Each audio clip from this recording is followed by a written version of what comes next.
you tired of drawing boring art that no one notices? Maybe you try to give your characters a background and it doesn't turn out as good as you hoped. Yeah, me too. No, seriously. I have been struggling with one fundamental art technique that could level up my drawing skills. And that is... dun dun dun! Composition. No!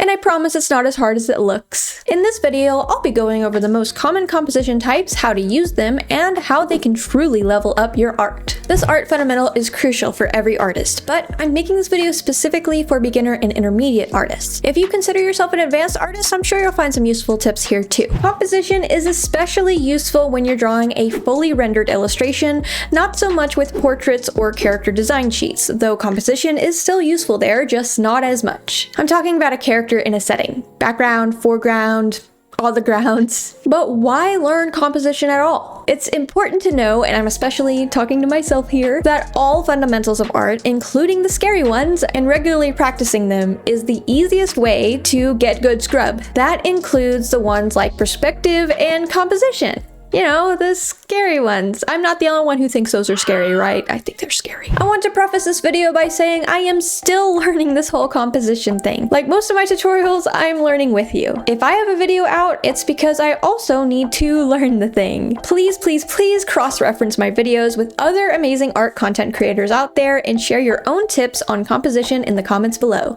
Let's get started. I've been talking about this whole composition thing, but I haven't really explained what the heck it actually is yet. Composition is the arrangement of subjects, shapes, and colors on a page to create a picture pleasing to the eye. That was difficult to say. Let me explain the 5 puzzle pieces to composition so it makes more sense. One tool we use to achieve a pleasing picture is understanding the foreground, background, and midground. 3 layers of distance. It creates depth, scale, and perspective. The foreground often contains high details and dark and/or warm colors. This is to grab attention. However, some artists go the opposite route, making the foreground blurry and vague to emphasize the focal point in the midground. The goal for the foreground is to act as the frame of the scene. The midground is the most common place the main subject is placed, in my case a cute anime girl. Finally, the background is often less detailed, blurred out, and lighter than the midground and foreground. But again, artists go nuts bending the rules. The focal point is another factor to give the piece a good composition, like where you place it and how it contrasts with the rest of the piece. Generally speaking, the midground is your subject, whether it be a cute anime girl, a bird in a forest, or even a single rock. It can be whatever you want. The goal is to make the focal point the main character of the story you're telling in your artwork. The easiest way I've seen to fine-tune your focal point is to make it more detailed or sharper than everything else.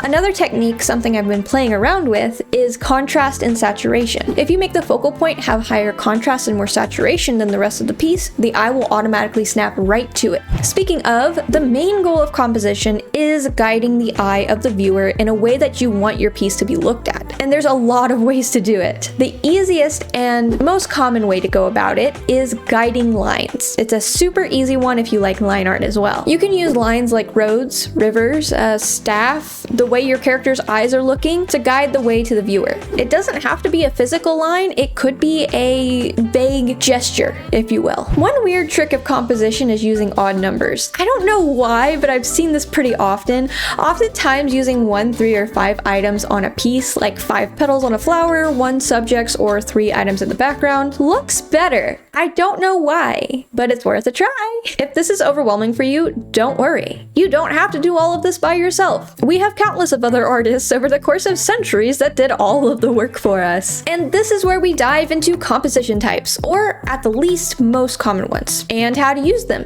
Because apparently I wasn't using them right this entire time. The first most common one is the rule of thirds. I'm sure this one has been shoved down your throat countless times by now, so I'll go over it briefly and explain why I wasn't doing it right. Obviously, we split the picture 3 ways, horizontally and vertically. The focal point goes in one of these 4 quadrants. However, I was way too literal with it, which is why I never used it. It never looked good in my art. In reality, you can use the entire lines as well, not just the crosshairs. For example, an easy way to go about it, just shift your character from the middle to the side, just a little bit. Boom, done. To add a little more pizzazz, you can add something on the opposite side for some asymmetry action right on the rule of thirds point. But yeah, I'm still mad that I was using it wrong this entire time. Another very common composition technique you'll hear about is the golden ratio, or the golden spiral. Of course, a lot of natural objects have the golden ratio in them. It's a pretty cool mathematical diagram. It was used in the Mona Lisa, by the way. One thing I didn't know about it was that it was actually super fun to work with. You can twist it sideways, upside down, diagonal, move it towards the side of the piece, etc. You're not stuck to one version of the golden ratio. Now for the not so common ones, and I'll put them on the screen here. I told myself I'd choose one and do it. Why am I like this? So now I have to make a decision on something. Yay! Let's do the golden triangles. I have an idea that stemmed from something I saw on Blue Biscuit's channel. I hope I pronounced that right. Here's the channel. I can't remember which piece they did, but if I find it, I'll share it on the screen. I really love their work. Definitely recommend to subscribe to them. It's so tempting to oversimplify my persona like theirs as well, but I'm worried that it won't work for me. Anyway, I'm going on a tangent. I've been not so much working on OCs, but I've been unintentionally falling in love with the random characters that I've drawn, and I want to turn them into proper OCs with backstories and such, including the character that I made for my lighting and shadow tutorial video. I wanted to make a character with a possible love interest as well. One, because I suck at drawing dynamic romance scenes, and two, I need to draw boys more. Don't get me wrong, I've drawn men before, but it's always a challenge to not accidentally give them the curvy curves that women have. Oh, I've also been thinking harder about the Patreon idea, but I'm torn between Patreon or YouTube memberships. I'm really leaning towards Patreon though, because Facebook is popping off of all places, and Facebook also offers memberships. So if I could just have one spot for memberships, that would be way easier for me and way easier for you. But yeah, so that I'm thinking Patreon because I want everyone in one spot. I also want to make the Discord Patreon only eventually. Obviously, I'm not including the OGs. I'm not kicking y'all out or anything. So just keep that in mind. Don't get scared that you're gonna get kicked out. But on top of that, I also want to share my speed paints without losing retention on YouTube. Like the full speed paints without any cuts or edits, just sped up with some music on it. So that way y'all can study it. Speed paints by itself isn't what I would usually post on YouTube. And if those do bad, all my videos could potentially go bad. Like it's the way the algorithm works on YouTube is very risky. Plus, not everyone is interested in that kind of thing here. If I started a Patreon, I could share the speed paints, make a Discord exclusive to Patreon members, and provide things like PSD files, Clip Studio files, and Live 2D files for study. So like if you really want to see how I built my VTubers, good luck trying to figure all that out, because everything is so very messy. But I try my best. I could share my custom art brushes there as well, so you don't have to pay for them on VGen by themselves. That would be really fun. I think that would be a good motivator for y'all. I also want to add like my planning strategies for videos. Oh my gosh, I have so many ideas. There's so much potential there. But right now I am extremely busy with like everything else. So I'm not sure when I'm going to start that, but yeah. I just wanted to give you an update on that whole thing since I talked about it in my last video. It's always a shame when you have so many ideas but not enough time to complete them, especially when those ideas come from viewers. I want to do all the things y'all want me to do, but I just don't have the time. Maybe with Patreon, I might be able to quit my day job. I just don't want to do that because, well, health insurance and a steady paycheck is real sweet, especially while having a child and a husband to take care of. Sometimes I get so frustrated and overwhelmed with it all. Sometimes I think quitting would be the best outcome for me, but then I remember how much I love doing this whole social media thing. It's like a video game in real life. So like there's places where you're grinding and it sucks, but then there's a huge payoff and then you just want to play more. It's actually I don't know if it's the most healthy thing in the whole wide world, but either way, sorry for rambling. Y'all are unfortunately my only replacement for a therapist at the moment, so y'all get to hear my thoughts. Maybe that's a good thing, maybe that's a bad thing. We'll find out. So I have the composition piece pulled up. I'm not seeing the speed paint while I'm doing the voiceover, but I just want to talk a little bit about how I decided to put things the way I put things and made the decisions and all of that, because I'm assuming we're still working through the speed paint. But yeah, so I wanted to use the character that I made. I don't have a name for her yet. I know some people recommended some names. I'm gonna have to look through that, but that's her. Beautiful pink hair, beautiful gorgeous golden eyes, and a pretty blue dress. I love her so much. She's so freaking cute and she's really fun to draw, so I'm really excited to draw her again.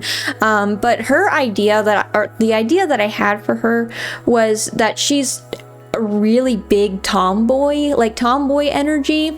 So she's masculine in her like body language, but it's like a juxtaposition. I can't say it. Juxtaposition. There we go. But yeah, so I wanted it to be kind of like a juxtaposition of cute and tough. Kind of like what I did with the punk versus cute color picker challenge that I did not too long ago, like maybe last month. But I don't know, I really like that idea.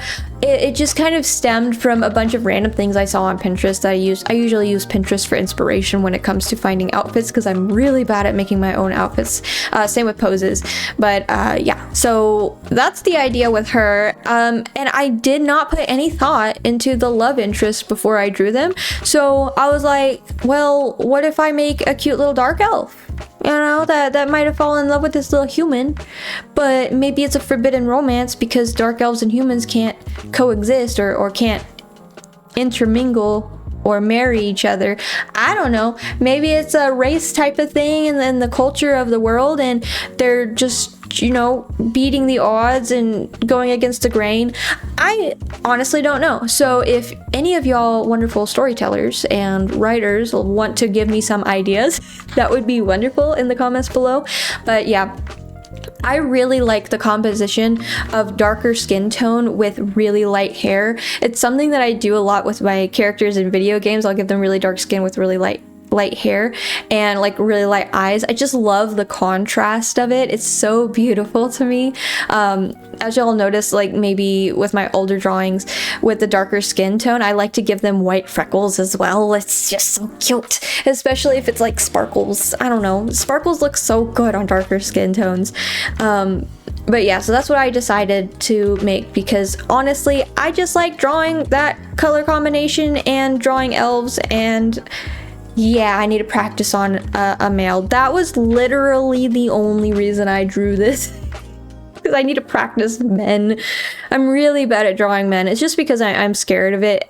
I usually use my own body as a reference when it comes to drawing things. So, and obviously I'm not a man. And I don't have man parts or a man body figure. So it's hard. It's hard. Usually I'll just look at myself in the mirror and be like, oh, that's how the body should be drawn. Does not work if I'm drawing a dude. So usually I'll like have my husband just pose for me and then I'll just, you know, base it off of that.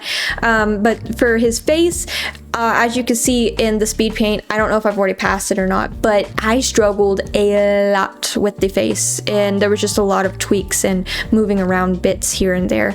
But yeah, that's kind of like the idea of the piece. I kind of thought that it would be cute to put them in a setting of them lying down, looking at each other all cutesy, kind of like, you know, that scene, I know I'm talking about Twilight. But you know that scene in Twilight where Edward and Bella are lying in the flower field together? That's what I was thinking. And then, but I was thinking like there was like a tree on top above them and it was like dappled sunlight because I really like making the dappled sunlight like light through the trees type of thing. It's also really fast, so I don't have to worry about cast shadows as much. And yeah, and just because I know everyone loves cats, I put cats in there. So that was literally my thought process for the entire thing, but I really, really, really love how it turned out. And I hope you do too. And honestly, I really just hope this inspires you. Anyway, that is all I have for you today. I hope I taught you a thing or two, or was simply a nice background noise while you draw or do your own thing. Make sure to like and subscribe, of course. If I come out with a Patreon, I'll make sure to add it in the link in this description to this video, as well as my older videos, so you can find it. Still a work in progress. We'll see how it goes. I love each and every one of you. Bye bye. Mwah.